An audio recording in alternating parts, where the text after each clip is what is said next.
visto, è perché lo tendono a prendere in diagonale per arrivare con meno strada e più velocità sul terzo salto. È netto fino a questo momento il percorso. Grande, guardate come era un po' grande. L'ha sfiorato però, l'ha sfiorato ed è caduto, è stato anche sfortunato. Roger Bost, 4 le penalità, dunque fino a questo momento il tempo era buono, 34 era secondi e di 50. quasi 5 secondi, 4 secondi. E comunque c'è l'errore di Philippe Lejeune e resta, lo rivediamo. Roger Bost. Attenzione perché adesso è la volta di Jos Lansing, vincitore qui nel 91 nella prima edizione del Pavarotti International, che quando montava Egano. Jos Lansing, anche per lui un ottimo palmarès. Basta ricordare nel 97 secondo nei campionati europei in sella a Calvaro Z, a squadre parliamo, poi vittoria in una Coppa del Mondo individuale. La potenza che ha questo cavallo quando salta, ecco, si rimane sospeso molto in aria, per cui è un filo lento ma può prendere i salti con una certa coordinazione. Non mi sembra però particolarmente veloce Castellini. Al momento no. Sicuramente sarà molto preciso sugli ostacoli. Dipende da come gli viene a questa distanza. Ha guadagnato un tempo ampio, di galoppo. 30 secondi già, ricordiamo 38 e 49, forse ce la può fare come tempo, siamo lì. L'ultimo elemento della gabbia, 37, 38 e 47, pensate per 2 soli centesimi. 38 secondi e 47 il tempo di Jos Lansing, e lo avevi detto Castellini, un cavallo che non sembra ma in realtà è anche piuttosto veloce. Ma attenzione perché siamo su Franke Schlotak, campione del mondo in carica a squadre ed individuale, lui che ha davvero, in questo caso si può dire, un palmarès da invidia. È un beniamino di Modena perché ha tutti i suoi fan di San Patrignano che vengono sempre ad applaudirlo. Monta a San Patrignano Cassini, abbiamo detto ha vinto qui con Way Away, con Jolicoeur, poi cavalli di punta. E infatti Franke Schlotak, sempre molto corretto anche come persona al di fuori del campo di gara, viene accolto con un grande applauso dal pubblico di Modena. Questo cavallo è nella sua scuderia da poco tempo, un anno circa, e promette grandi risultati. È ancora di proprietà della Levantoris Holstein, direi che come tempo c'è l'errore e dunque gara compromessa per Franke Schlotak, lui che puntava al tris dopo aver vinto nel 94 e nel 97 deve cedere lo scettro a chi? Fino a questo momento a Jos Lansing, ma mancano ancora diversi binomi. Intanto termina la prova di Franke Schlotak, che il tempo era sempre su quei livelli, un po' più lento forse, un po' più lento, ma perché ha rallentato dopo l'errore, non serviva più nemmeno rischiare. E dunque mancano Ludger Berbaum, il fratello Marcus Berbaum, poi Eric Flamen, poi Van der Schaan e ancora Leslie McNaught e Trevor Coyle. Dunque questi i binomi ancora da seguire, binomi che andiamo a vedere immediatamente con Ludger Berbaum, campione europeo del mondo e olimpionico a squadre in carica. Ludger Berbaum. Oltretutto è anche uno dei cavalieri, direi, più vincitori che oggi esistono, insieme a Ugo Simon. Sono i due cavalieri che si combattono tutti i weekend i Gran Premi d'Europa e del mondo. È anche campione europeo individuale in carica, ha ottenuto un secondo posto proprio con Priamos quest'anno a Wiesbaden nel Gran Premio, sempre quest'anno a Dortmund, sempre nel Gran Premio un'altra vittoria e quarto posto nel Gran Premio di Parigi-Bercy. Io l'ho visto alla televisione proprio la scorsa settimana ad Amburgo, era al derby di Amburgo che ha vinto, ha fatto un percorso veramente straordinario, straordinario. Sempre in sella a Priamos, ha vinto anche l'anno scorso a Londra, prova di Coppa del Mondo, e dunque seguiamo la prova di Ludger Beerbaum, uno dei favoriti, lo possiamo dire? Possiamo dirlo. Allarga un po', si assicura un po' il verticale. È arrischiato, forse lo temeva già. Ha una cadenza, rimette un tempo rispetto a Jos. Sì. Adesso vediamo la velocità con cui affronta la gabbia. Siamo a 29 secondi, un occhio al tempo. Forse è più veloce, è più veloce, più veloce. 36 secondi e 66. Lo avevamo detto, era anche facilmente intuibile, Ludger Beerbaum era uno dei cavalieri da battere. E qui come potete vedere il cavallo nella sua galoppata è più leggero e più veloce dei due cavalli precedenti. Il primo concorrente che insidia la prima posizione di Ludger Beerbaum è il fratello Marcus Beerbaum. Il fratello Marcus, che sta crescendo moltissimo in termini di risultati oltre che di qualità, e si ripetono ancora le coppie di fratelli campioni come ce ne sono già esistenti, sono stati in passato. Ne sappiamo qualcosa, i nostri noi italiani, i nostri Linzeo. Sì. Monta Born to be Picobello, ricordiamo ha vinto Marcus il campionato europeo a squadre in sella a Lady Weingart, sempre in sella a Lady Weingart, secondo posto nel Gran Premio di Berlino, quinto nel Gran Premio di Calgary e primo nel Gran Premio di Wiesbaden, sempre nel 97. Tanto ricordiamo ancora il tempo da battere, 36 secondi e 66 di Ludger Beerbaum. Vediamo come va a affrontare. Allarga, come vedete, a 10 metri, sì, più largo del fratello.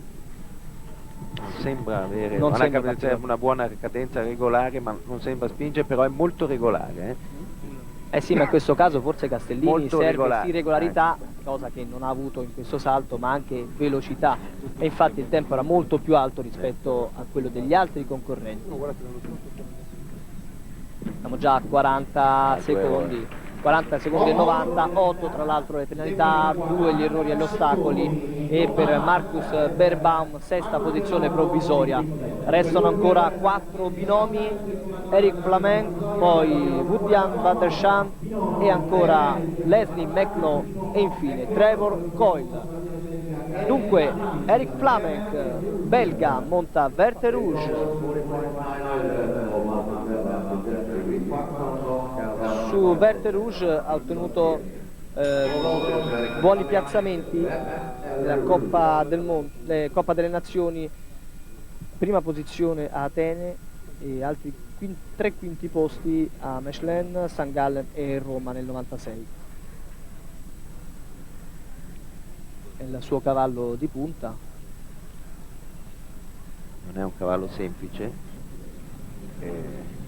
vedremo come imposterà la gara, se d'attacco, rischiando forse anche un po'.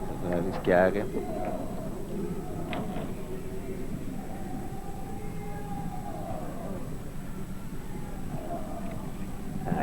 Verticale di tavole, non allarga come hanno fatto i due Beerbaum. Galoppa contro il verticale, direi che adesso ha una galoppata piuttosto veloce. 20 secondi fino a questo momento il tempo di Eric Flamenc. Ha rimesso un tempo qua. Due ostacoli, attenzione, 28 secondi, 36 secondi e 66 il tempo da battere. Non ce la fa. Tra l'altro c'è il rifiuto. Peccato perché Eric Flamenc era lì per... Se avremo l'occasione di rivedere il replay, direi che ha avuto una buona accelerazione e dopo si è trovato a riprendere il suo cavallo negli ultimi tempi, provocando così questo rifiuto. E dunque 14 le penalità, 52 secondi e 91. Ricordiamo ancora il tempo massimo che era di 42 secondi e dunque anche per Erik Vlamek occasione buttata al vento, ma la va avanti e andiamo a vedere Bodian van der Schaan monta Impact Leroy Brown, castrone di 14 anni. Prima posizione provvisoria per Ludger Verbaun, seconda per Jos Lansing, terza per Erik van der Vleuten. Tanto qui da questa immagine che ci propone la nostra regia e gli operatori possiamo anche dare un'occhiata a quello che è il percorso.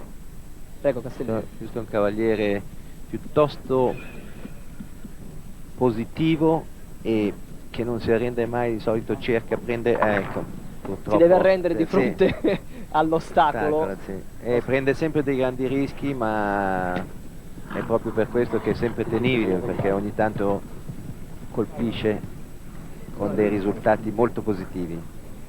Non è questo il caso perché al secondo elemento, al secondo ostacolo, Van der Schaan ha commesso un errore senza spingere più di tanto. Guardate il tempo era 36,75 senza spingere. Certo, dopo l'errore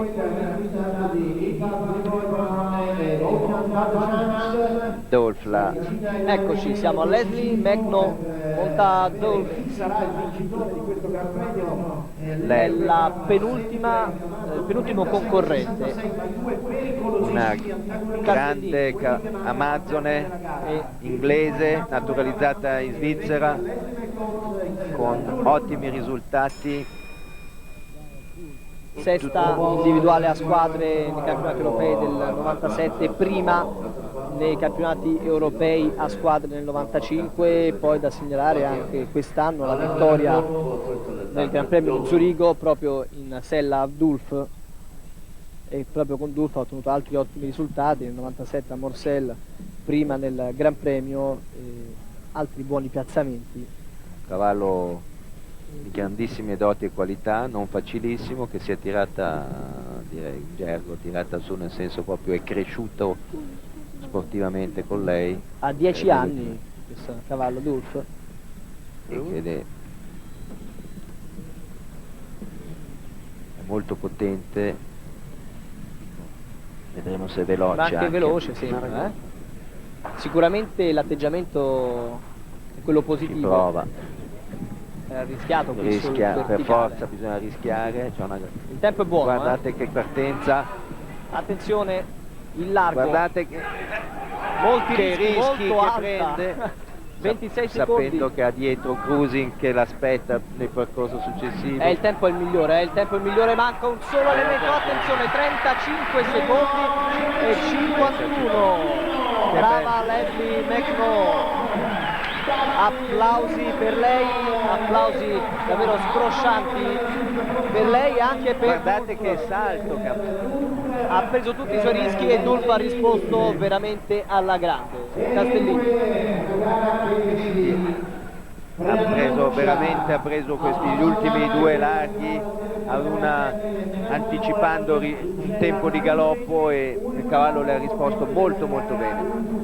Gran Premio Città di Modena, dunque un Gran Premio ad altissima tensione, un Gran Premio divertente che ha regalato grande equitazione. Magnifico, è stato, al momento è magnifico, ma il bello deve ancora rivenire adesso, in quanto sicuramente Cruising con Trevor Coyle farà un percorso spettacolare. Tra l'altro proprio in sella Cruising ha vinto il Gran Premio di Lucerna la settimana scorsa, Castellini. Sì, ha vinto un Gran Premio magnifico e il cavallo è molto veloce, e speriamo che non ci deluda subito nei primi salti, così potremo avere uno spettacolo di grande pregio. E dunque 35 e 51, ricordatevi questo tempo.